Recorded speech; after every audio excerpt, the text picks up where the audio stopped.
Right now on Denver 7 News at 8 o'clock on Local 3.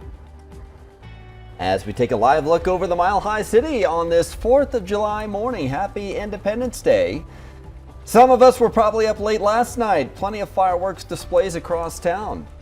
Yeah, check out this video from Air Tracker 7 of the action at Elitch's and then at Civic Center Park. And that was just July 3rd. More metro communities will be having their big celebrations tonight. So we have team coverage with everything you need to know to enjoy all the patriotic fun safely. We want to start with Katie LaSalle with a look at our forecast. It looks like a very nice day weather-wise for this 4th of July holiday across the state. We will be picking up some late-day thunderstorms, very standard for this time in early July, but sun is shining, dry conditions this morning over the metro area with temperatures now in the 70s over Centennial, down through Littleton and up into Lakewood, into the high country. We started off with some high 30s and low 40s, but we will gradually see temperatures slightly above average across the state.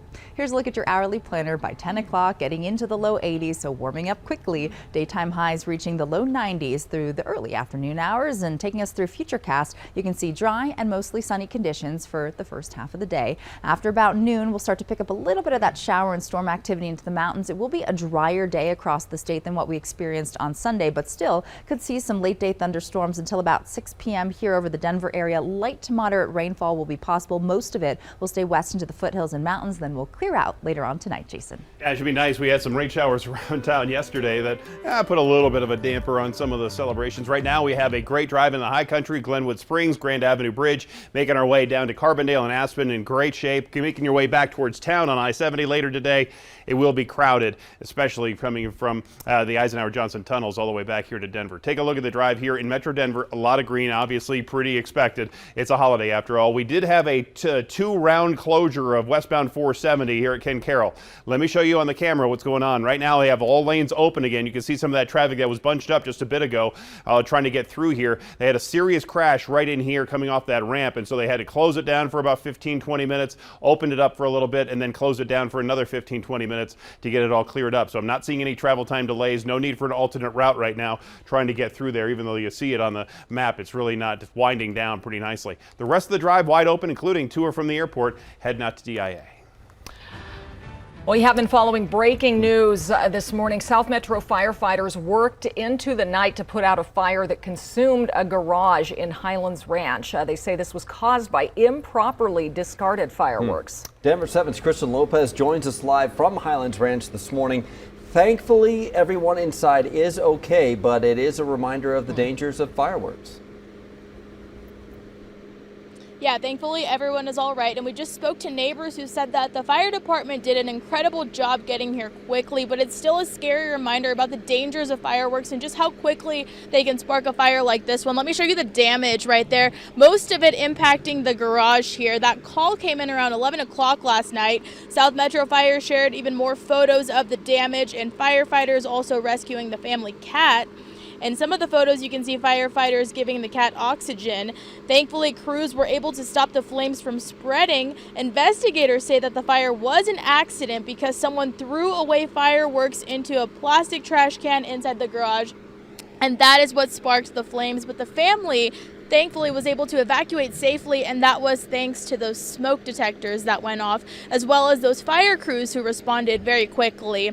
Live in Highlands Ranch this morning, I'm Christian Lopez, Denver 7. All right, thank you, Christian. Well, Denver police say thanks to an anonymous tip, more than 10,000 pounds of illegal fireworks are off the streets. Officers say the fireworks were being illegally sold out of a home in northwest Denver Friday night. Police have not released information about a suspect. The 4th of July is typically a time to celebrate with our family and friends, but as Denver 7's Bayon Wang reports, for communities impacted by the Marshall Fire, this holiday weekend has them on high alert.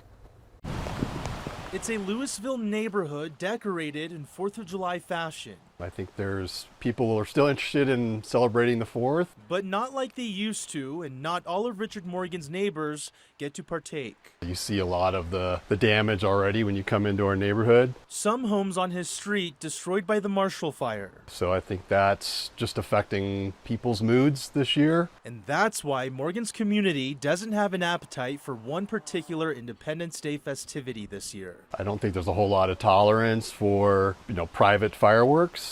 That's understandable considering the drought, the aftermath of the fire, Hard to put into words. and the potential for a firework to start a new one. Oh, 100%.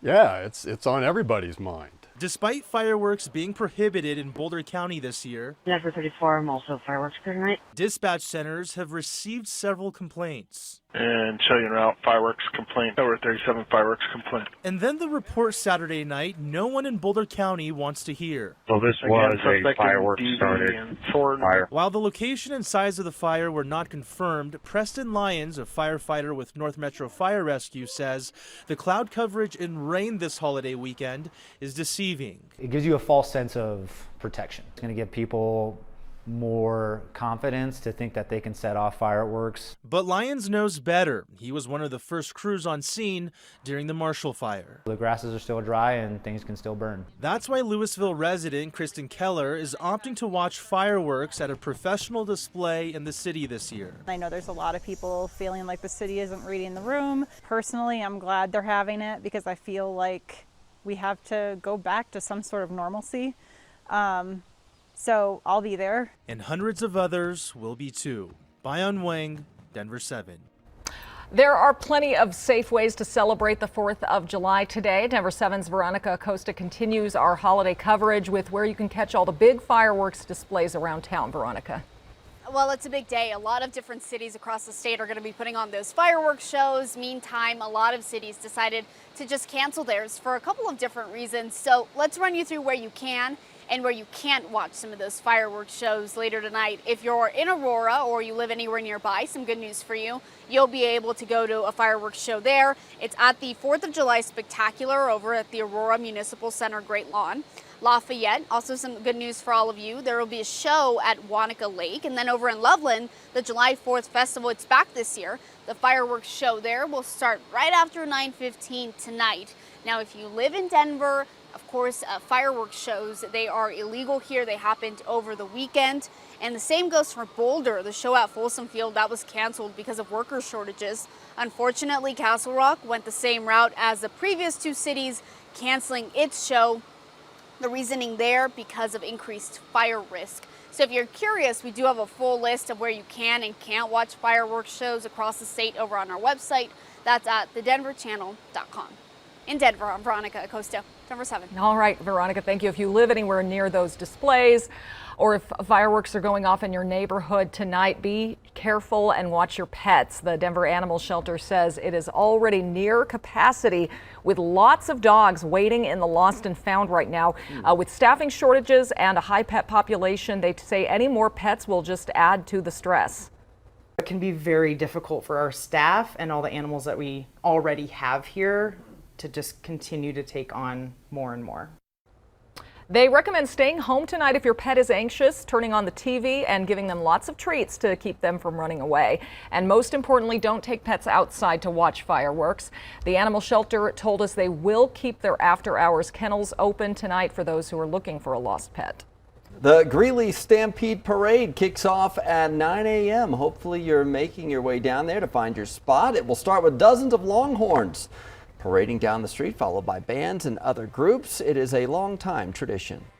People that grew up around here, every year they have their spot that they come mark out, several days before, and that's what it's just that tradition. And this year we have more than 113 entries ready to line up and help celebrate our nation's independence on July 4th. Weather should be nice for it. Today is the last day of the Greeley Stampede. It ends with a fireworks show tonight. Up next, authorities have taken hundreds of enforcement actions at the Rainbow Gathering in northwestern Colorado, including arresting 2 people for having. I'm Joe St. George in Washington. The country could be on the verge of high health insurance rate hikes in the near future unless Congress acts. So far, though, there's no urgency. We break down the possible impact on your family next.